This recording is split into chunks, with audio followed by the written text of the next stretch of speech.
बिस्मिल्लाहिर्रहमानिर्रहीम। Dear students and viewers, welcome to my channel the literary gallery. और आज जो हमारा ग्रामर में टॉपिक है वो है errors in the use of adverbs, के एडवर्ब के इस्तेमाल में क्या एरर्स हैं, गलतियां हैं और उनकी करेक्शन हम कैसे करेंगे।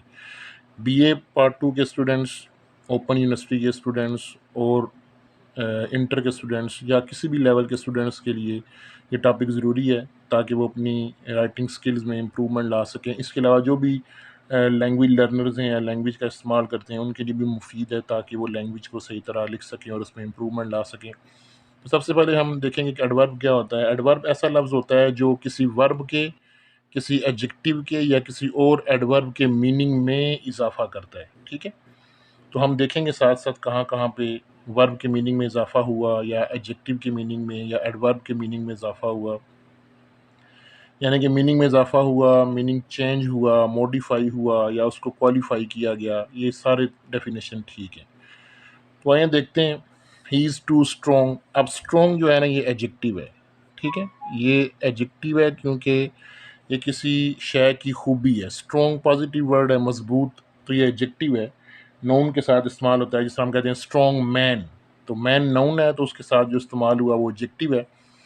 तो अब एडजेक्टिव के साथ जो वर्ड इस्तेमाल हुआ टू स्ट्रॉन्ग, कहा जा रहा है कि वो ज़्यादा मजबूत है। तो ये चूँकि ये लफ्ज़ टू जो है एडजेक्टिव के मीनिंग में इजाफा कर रहा है, तो टू यहाँ पे एडजेक्टिव एडवर्ब है, लेकिन यहाँ पे गलत इस्तेमाल हुआ है। उसकी वजह ये है कि टू नेगेटिव मीनिंग देता है और स्ट्रॉन्ग एक पॉजिटिव चीज़ है। तो लिहाजा आप पॉजिटिव चीज़ के साथ नेगेटिव वर्ड इस्तेमाल नहीं कर सकते, तो आप यहाँ पे इस्तेमाल करेंगे ही इज़ वेरी स्ट्रॉन्ग। इस तरह कोई बंदा बोले आई एम टू हैप्पी, ये गलत है, क्योंकि हैप्पी एक पॉजिटिव स्टेट है, टू उसके साथ नहीं आ सकता। हाँ, ये कह सकते हैं आई एम टू सैड, क्योंकि सैड एक नेगेटिविटी है, उसके साथ आ सकता है। उसके बाद 41 और 42 रूल इकट्ठा देखेंगे। It is much interesting book, I am very surprise at this. अब इंटरेस्टिंग आई एन जी वाला जो है ये प्रेजेंट पार्टिसिपल है और सरप्राइज ये पास्ट पार्टिसिपल है। आई एन जी वाली फॉर्म को प्रेजेंट पार्टिसिपल भी कहते हैं और जो तीसरी फॉर्म है उसको पास्ट पार्टिसिपल कहते हैं। पार्टिसिपल और प्रेजेंट पार्टिसिपल और पास्ट पार्टिसिपल के ऊपर मेरा अलग से लेक्चर मौजूद है, मैं कमेंट सेक्शन में या डिस्क्रिप्शन में इसका लिंक दे दूंगा, आप वहाँ से इसको देख सकते हैं। जब present participle I N G हो तो आप वेरी लगाएंगे, जब पास्ट पार्टिसिपल थर्ड फॉर्म में हो तो उसके साथ आप मच लगाएंगे। ये जहन में रखिएगा, आई एन जी के साथ वेरी आएगा, it is very interesting book, और पास्ट पार्टिसिपल के साथ मच आएगा, I am much surprise at this. I am very obliged to him, ये भी वही है, I am much obliged to him, past participle है तो मच आएगा। He is much tired, he is very tired, ये भी वही रूल है। I am much pleased with it, I am very pleased with it, ये उस सेंस में है, खुश होना के सेंस में है।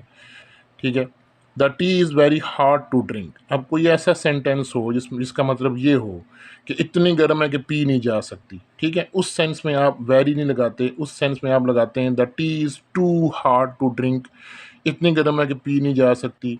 I am too tired to walk, मैं इतना थका हूँ कि चल नहीं सकता। I am too thirsty to speak, मैं इतना प्यासा हूँ कि बोल नहीं सकता। तो ये इस तरह इस सेंस में ये चीज़ आएगी। She was named as Samina, यहाँ पे एज नहीं आएगा, she was named, sorry Saima, she was named Saima. He was promoted as professor, यहाँ भी एज नहीं आएगा, ही वॉज प्रमोटेड प्रोफेसर। ठीक है, promoted. This task is too much difficult for me, this task is much too difficult for me, तरतीब change करेंगे। I work hardly on Sunday. अब work verb है, एक है वर्क काम करना, एक है वर्क हार्डली बमुश्किल काम करना। तो ये जो लफ्ज़ है ना एल वाई वाला, इसने इस वर्ब के मीनिंग में इजाफा किया, मालूमात में इजाफा किया। वैसे भी किसी भी एडजेक्टिव के साथ एल वाई लगाएं तो वो एडवर्ब बन जाता है। तो इसकी तरतीब इस तरह होगी, I hardly work on Sunday, यानी कि तरतीब में वर्क बाद में आएगा, हार्डली पहले आएगा। He comes here seldom, comes verb है तो सेल्डम इसको क्वालिफाई कर रहा है, तो सेल्डम यहाँ पे एडवर्ब है, लेकिन पोजीशन उसकी आप चेंज करेंगे, ही सेल्डम कम्स हियर, सेल्डम पहले आएगा। ही कम्स लेट ऑफन, वही तरतीब है, ऑफन पहले आएगा, he often comes late. He behave cowardly, ठीक है, बिहेव वर्ब है तो ये एडवर्ब है, चूंकि इसकी मीनिंग में इजाफा कर रहा है, चेंजिंग कर रहा है।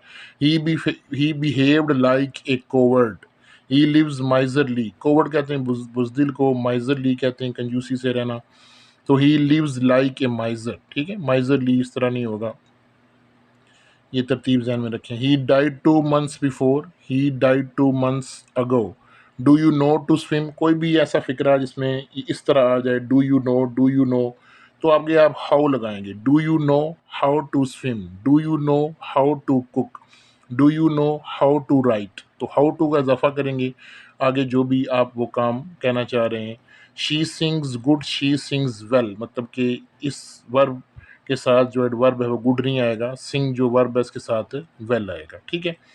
तो ये करेक्शन के रूल थे एडवर्ब के।